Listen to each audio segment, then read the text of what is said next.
Hermanos, buenas noches, que Dios les bendiga. Buenas noches, queridos hermanos y amigos. Estamos una vez más conectados para poder reunirnos y meditar en la palabra del Señor. Hoy día es martes 7 de febrero y para mí es un gusto poder comunicarme con ustedes a través de este medio. El propósito de estas reuniones, como ustedes saben, es meditar sobre los temas bíblicos que estamos acostumbrados nosotros a realizarlo todos los días martes. Hemos iniciado hace un buen tiempo temas especiales como por ejemplo los procesos de la vida de personajes y temas bíblicos, y estamos en este día vamos a desarrollar el evento número 8. Son 10 eventos de un panorama bíblico que hemos iniciado hace un tiempo. El día de hoy vamos a iniciar con el evento número 8. Espero que podamos en dos sesiones terminar el evento número 8. Antes de poder iniciar la meditación de la palabra del Señor, quiero que me acompañen a orar, por favor. Señor Dios, te damos gracias en el nombre de Jesucristo. Aquí estamos una vez más, Señor, dándote gracias, pidiéndote en el nombre de Jesucristo, amado Padre, que sea tu Espíritu Santo obrando en nuestro corazón, dándonos entendimiento de las cosas que el día de hoy vamos a compartir. A ti sea siempre toda la gloria y te damos gracias por este privilegio de unirnos alrededor de tu palabra. En el nombre de Jesús te damos gracias. Amén. Hoy día vamos a hablar sobre un personaje central en la palabra de Dios, Jesucristo. Hablaremos de Jesucristo el día de hoy. Avanzaré hasta donde me permite el tiempo y la próxima semana pudiéramos concluir. Entonces empezamos a hablar sobre Jesucristo. Actualmente estamos en el año 2023. Hace el nacimiento de Jesucristo se realizó más de 2000 años. De allí hacia atrás, antes de Jesucristo. Jesucristo, hermanos, ha sido y es un personaje fundamental en la historia humana. Todas las ciencias y todas las culturas van a tener que tratar de Jesucristo. Todas las religiones también lo hacen. No todas las religiones lo consideran a Jesucristo como Dios. Por lo tanto, no son cristianas estas religiones. Sin embargo, también lo tratan. Jesucristo, pues, hermanos, ha sido el personaje más importante de la historia de la humanidad, porque su presencia, porque su mensaje, su influencia ha partido la historia en dos: antes de Jesucristo y después de Jesucristo. Este impacto del nacimiento de Jesucristo, de la vida de Jesús, ha sido muy importante en la vida de la historia humana. Como les decía, no hay ciencia que no trate de Jesucristo.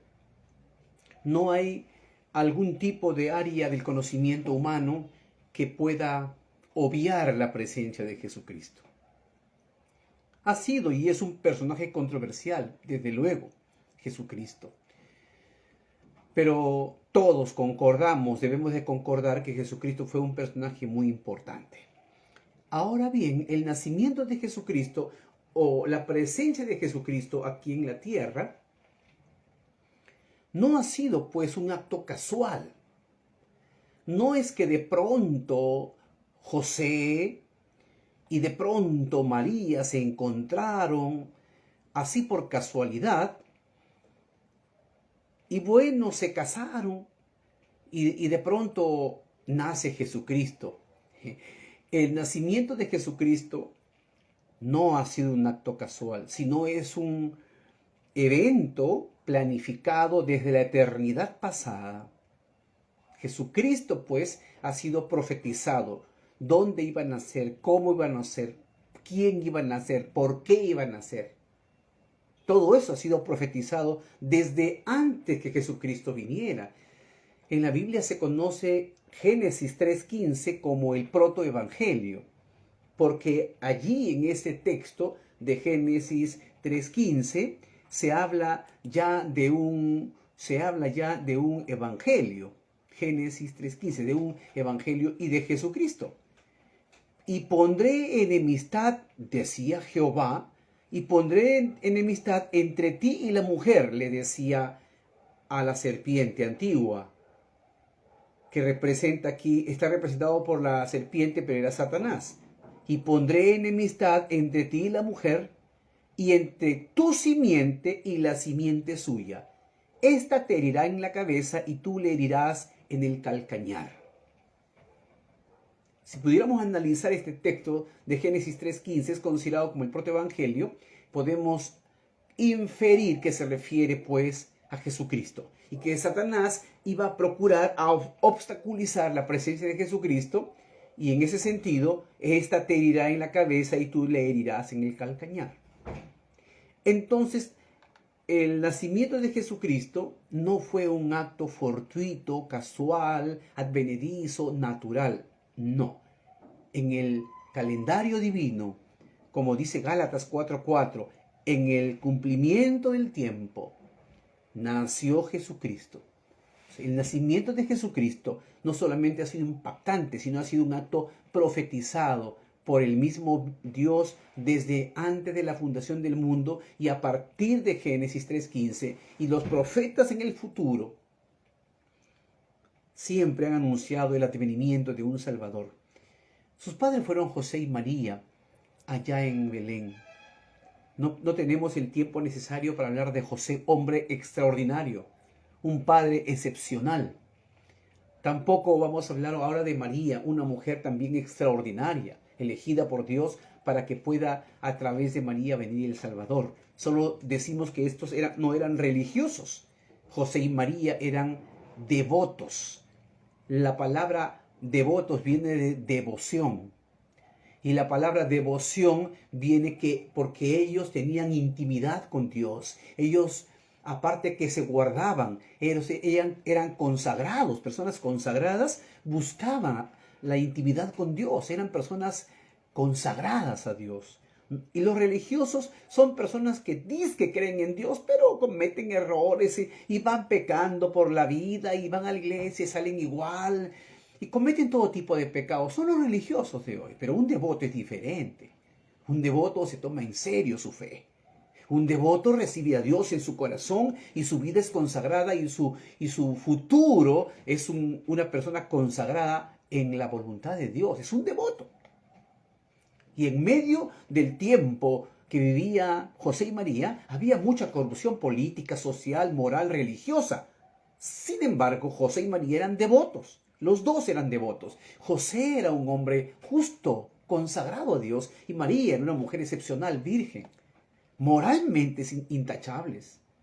Eran unas personas de fe que vivían su fe, de manera que no eran religiosos, sino eran devotos. Y vivieron y nacieron y Jesús nació en un lugar muy pobre llamado Belén. El tema del día de hoy es Jesucristo y estoy dando algunas ideas generales sobre nuestro personaje. Ahora, ya nace Jesucristo, nació. A partir de su pubertad, empieza a tener cierto acercamiento a las cosas de Dios, y a los 30 años empieza su ministerio. Cuando Jesucristo empieza su ministerio, fue bautizado por Juan el Bautista, su primo. Y Juan el Bautista fue el predicador que preparó el camino para Jesucristo. Y la palabra del Señor dice que Juan el Bautista, lleno del Espíritu Santo, empezó a predicar la palabra de Dios. Y escuche su mensaje. En aquellos días vino Juan el Bautista predicando en el desierto de Judea y diciendo: arrepentíos porque el reino de los cielos se ha acercado. Está en Mateo 3 del 1 al 2. Mensaje de Juan. Arrepentíos porque el reino de los cielos se ha acercado. La palabra arrepentíos significa metanoia, significa una transformación en la cabeza, en el pensamiento, en el corazón. Es un cambio interior, no es un cambio aparente, no es un cambio religioso, no es ponerse la corbata y parecer santo, no es no dejar de tomar y aparentar una vida de consagración, no. La vida cristiana empieza con el arrepentimiento, la metanoia, la transformación que Dios hace en nosotros por medio de su Espíritu Santo. Así que hijo de Dios no es cualquiera, cristiano no es cualquiera. Cristiano, hijo de Dios, es aquel que ha sido transformado por el poder de Dios. Espero que usted sea un cristiano. Porque si no es cristiano, es un religioso que no ha sido transformado. Entonces, el mensaje de Juan el Bautista era: arrepentidos, porque el reino de los cielos se ha acercado. El mensaje de Jesucristo, después que Juan el Bautista lo bautiza en el Jordán, el mensaje de Jesucristo fue el primero. Dijo así: desde entonces comenzó Jesús a predicar y a decir: arrepentidos, porque el reino de los cielos se ha acercado. Es el mismo mensaje. El mismo mensaje de Juan es el mismo mensaje de Jesucristo. Y los dos apelan al arrepentimiento. Por lo tanto, esta palabra metanoia, que está en el original en el griego, metanoia, una transformación en el alma, una transformación en el espíritu, es lo que Dios va a producir por medio de su espíritu en los creyentes. Por lo tanto, un creyente no es cualquiera. El mensaje de Jesucristo es claro, no ha cambiado. Arrepentidos, porque el reino de los cielos se ha acercado. Para ingresar a ser hijo de Dios, uno tiene que arrepentirse. Arrepentirse no es sentirse mal, sino que arrepentimiento significa un cambio de vida. Un arrepentirse delante de Dios, un reconocer sus fallas delante de Dios, un pedir perdón al Señor, un recibir el Espíritu Santo y ser transformado. Y es un cambio. A eso se llama arrepentimiento. Este cambio de arrepentimiento, producto del arrepentimiento, hace que la persona tenga una vida nueva. No es que una persona sigue viviendo como si no pasara nada. Es un cambio, es una transformación. Y este mensaje tiene que predicarse, se ha predicado. Entonces, si el mensaje del Evangelio es transformador, eso va a generar un choque en la gente. Por ejemplo, hablarle contra la idolatría va a ser difícil. La gente quiere seguir adorando a sus santos. Que siga haciéndolo, pero que entienda que eso no es bíblico y no responde al mensaje de Dios. Porque el Señor ha mencionado arrepentidos porque el reino de los cielos se ha acercado. Y el Señor condena todo tipo de idolatría en el Antiguo y en el Nuevo Testamento y siempre, porque Dios es un Dios único y verdadero. Y no hay otro Dios en quien podamos adorar y confiar. Dios, Jesucristo encarnado aquí en la tierra, Dios encarnado. Por lo tanto, esta predicación va a tener impacto en la gente. Predicar contra la homosexualidad, predicar contra el lesbianismo, predicar contra la idolatría, predicar contra la corrupción, predicar contra el adulterio, predicar contra los que se drogan, predicar contra los que se emborrachan, predicar contra la mentira. A la gente no le va a gustar, pues, hermanos. Predicar contra el empresario injusto. Predicar contra la gente chismosa y el hombre malvado. No le va a gustar a la gente. Y eso va a ocasionar reacción adversa contra la predicación del Evangelio. Entonces, esta predicación transformadora generó celos en los políticos de su tiempo, en los religiosos del tiempo de Jesús. Ellos maquinaron, planificaron juicios falsos. Soliviantaron a la gente bajo pago, coacción, bajo pago, hicieron falsos juicios y condenaron a Jesús y lo mataron. Quien mató a Jesús entonces fue el ser humano, porque no le gusta la predicación de Jesucristo. Es lo mismo que pasa ahora. No nos matan, por cierto, pero nos desprecian. Y obviamente, escuchan la palabra, pero como que si les genera una especie de taladro, ¿no? No soportan la palabra de Dios. Pecador, ven a Cristo Jesús, abandona tu pecado. No les va a gustar. Porque la soberbia es tan grande y se salen por los poros la soberbia de la gente, no se van a arrepentir. A no ser que el Espíritu del Señor toque el corazón y sean transformados. Uno no nace hijo de Dios, uno no nace cristiano. Uno tiene que reconocer a Cristo como su Señor y Salvador, pedir perdón al Señor, arrepentirse de sus pecados y andar en los caminos de Dios. Ese es un convertido. Y espero que usted sea una persona convertida, no un religioso más del montón que hay en el mundo, sino que sea un hijo de Dios, un hombre convertido, una mujer convertida. Solo 3 años predicó Jesucristo aquí en la tierra. 3 años le bastaron para hacer el impacto que se necesitaba. Y se rodeó de 12 discípulos, a quienes les sometió a un riguroso entrenamiento vivencial. Ellos vieron lo que Jesucristo hacía. Ellos escucharon lo que Cristo hacía, lo que Cristo decía. Lo acompañaron donde iba. Ellos fueron los estudiantes cercanos de Jesucristo. Él los preparó. Y una vez que ascendió a los cielos, le encomendó una gran comisión. Esa gran comisión la seguimos todos los cristianos. Predicar el Evangelio de Jesucristo y ser personas dignas, devotos, no religiosos. Ahora, el estilo de la predicación de Jesucristo fue tan diferente.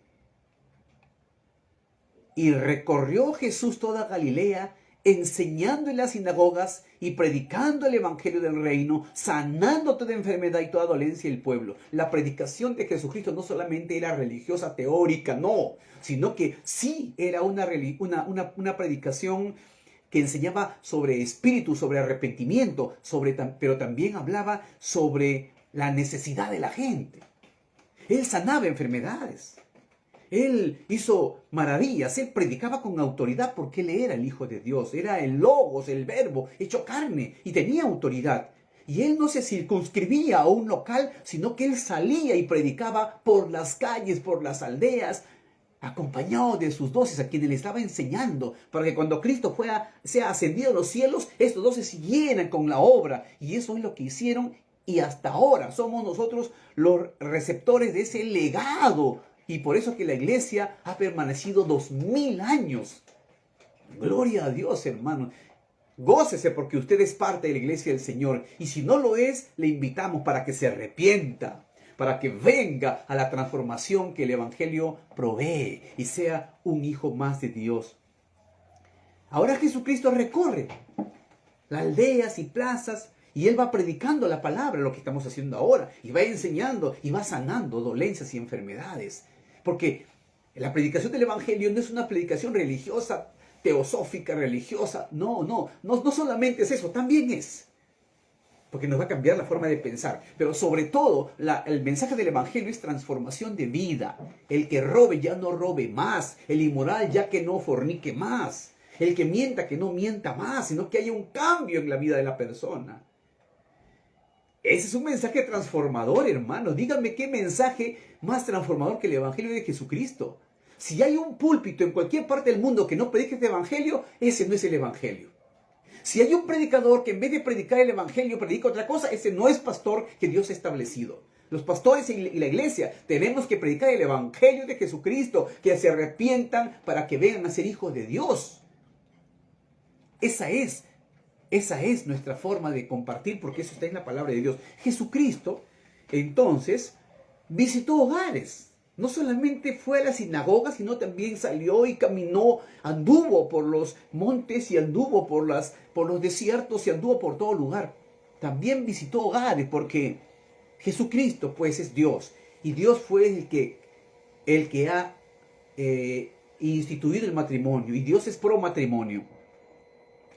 Así que Jesucristo recorrió y visitó hogares. Por lo menos hoy día mencionaré a 3 personas que han sido, casas que han sido visitadas por Jesucristo. La primera es esta, la casa de Pedro. Vino Jesús a casa de Pedro y vio a la suegra de postrada en cama, con fiebre, y tocó su mano y la fiebre la dejó. Ella se levantó y le servía. Cuando llegó la noche, trajeron él a muchos endemoniados y con la palabra echó fuera a los demonios y sanó a todos los enfermos. Mire ese hombre, ese Jesucristo, cómo predicaba. No solamente su predicación era teórica, verbal, elocuente, impactante. No, sino que también él dio gala de su poder, porque él echó fuera demonios y sanó enfermos. Y no puede ser diferente, hermanos, en este tiempo. Porque nuestro Dios no va a cambiar. Es el mismo Dios, ahora por medio de su Espíritu Santo, y nos ha encomendado a nosotros la misma cosa. Pero Jesucristo aquí fue a la casa de Pedro. Tres cosas concretas en esta visita. Primero, Pedro, el primer papa, según la Iglesia Católica, primer papa, Pedro, era casado. Y tenía a su suegra enferma. Entonces el Señor visita, hace una sanidad aquí, una sanidad, y luego se pasan la voz, oye, hay uno que sana enfermedades, y trajeron así a los enfermos. Y el Señor, con la palabra, ya no tocó, sino con la palabra. Dios puede sanar sin tocar, sin hablar, porque Dios es soberano y puede sanar. Así que Él echó fuera a los demonios y sanó enfermos. Gloria a Dios, hermanos. Luego se va a una casa de Zaqueo, a la casa de Zaqueo. Cuando Jesús llegó a aquel lugar, mirando hacia arriba, le vio y le dijo, Zaqueo, date prisa. Zaqueo era un pecador, era un judío que se había apartado de los caminos de Dios y era un hombre que estaba trabajando para el Imperio Romano y oprimía de una manera, extorsionaba a sus paisanos. Entonces, este pequeño, de pequeña estatura, al escuchar que Jesucristo pasaba por ahí, todo el mundo hablaba de Jesucristo, y como él era un hombre chato, entonces se subió a un árbol para ver a Jesús cuando pasaba. Y Jesucristo en medio de la multitud pasaba, de pronto se detuvo, Jesucristo levantó la mirada y le dice, Zaqueo, por su nombre. ¿Cómo habrá sentido Zaqueo cuando Jesucristo se paró y lo miró y dijo, Zaqueo? Jesús, dice acá, cuando Jesús llegó a aquel lugar mirando hacia arriba, le vio y le dijo, Zaqueo, date prisa, desciende, porque hoy es necesario que pose yo en tu casa, otra vez la casa. Entonces él descendió a prisa, Zaqueo, y le recibió con gozo. Lo recibió. Lo mismo que tenemos que hacer nosotros, tenemos que recibirlo en nuestro corazón. En la casa debe reinar el Señor. Hay gente que tiene cuadros de santos, tiene algún tipo de planta allí, patita de cuy, tontería y media. Tenemos que recibir al Señor en nuestra casa. Este Zaqueo hizo eso. Desciende, porque hoy es necesario que pose yo en tu casa. Entonces él descendió a prisa y lo recibió con gozo. Y al ver esto, todos murmuraban, diciendo que había entrado a posar en la casa de un hombre pecador. La murmuración siempre va a existir, a ningún cristiano debe afectar la murmuración. Allá los que murmuran, ellos se van a secar, ellos se van a deformar, allá ellos con su religión y su miseria del alma, que murmuren. Y eso es lo que hicieron esto. Al ver esto, todos murmuraban diciendo que había entrado a posar o a cenar con un hombre pecador. Entonces Zaqueo, miren ustedes la evidencia de una persona convertida, que habiendo sido pecador, Zaqueo ahora se convierte. Y dice, entonces Zaqueo, puesto en pie, dijo, Señor, he aquí, Señor, la mitad de mis bienes doy a los pobres. Y si en algo he defraudado a alguno, se lo devuelvo cuadruplicado. O sea que él empezó a restituir. El perdón, cuando uno se arrepiente, no solamente es una palabrita vacía, sino que es un reconocer que ha pecado.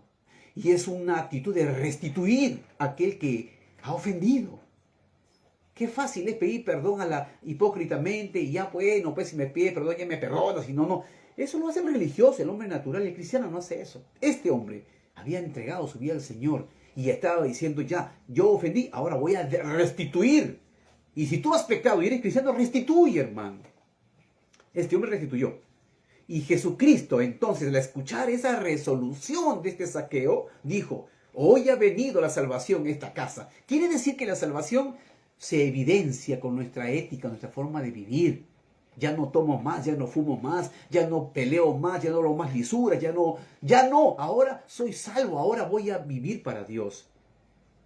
Y dice, porque el Hijo del Hombre vino a buscar y salvar a los que se había perdido.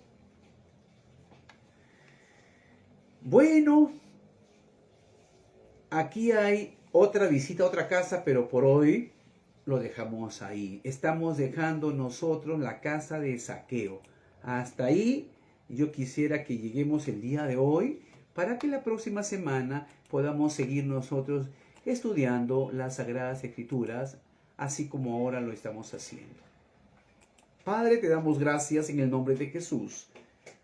Agradecemos este tiempo que tú nos has dado y estamos iniciando de manera muy rápida, Señor, el tema de Jesucristo, nuestro Salvador. Hablamos de ti, amado Jesús. Te pedimos que tú bendigas nuestras vidas y que nos abras el entendimiento para que, Señor, podamos nosotros entenderte. Gracias por todo. En el nombre bendito de Jesucristo, amado Dios. Amén. Amado hermano, gracias por su tiempo. Ahora le pido que usted ponga allí, por lo menos un amén, ¿no? Si usted ha escuchado y se ha beneficiado, aunque sea un poquito. Entonces, o una pregunta o alguna expresión de alegría puede poner ahí. Así que Dios lo bendiga. No se olvide de que el día jueves tiene que ir a su reunión de sector. Nos vamos a reunir los servidores el día viernes en la noche en el local de nuestro aniversario. Allí nos vamos a reunir para dar gracias a Dios y para evaluar. El día sábado todas las comunidades están el día sábado a las 8 de la noche, y el día domingo estamos en el culto a las 10 de la mañana para seguir deleitándonos, adorando a Dios y escuchando la poderosa palabra de Dios. ¿Sabe lo que el mundo necesita? Es una predicación del Evangelio. Ellos tienen que recibir a Cristo, si no, van a estar de mal en peor. Nos vemos, que tengan buenas noches, un abrazo, hermanos.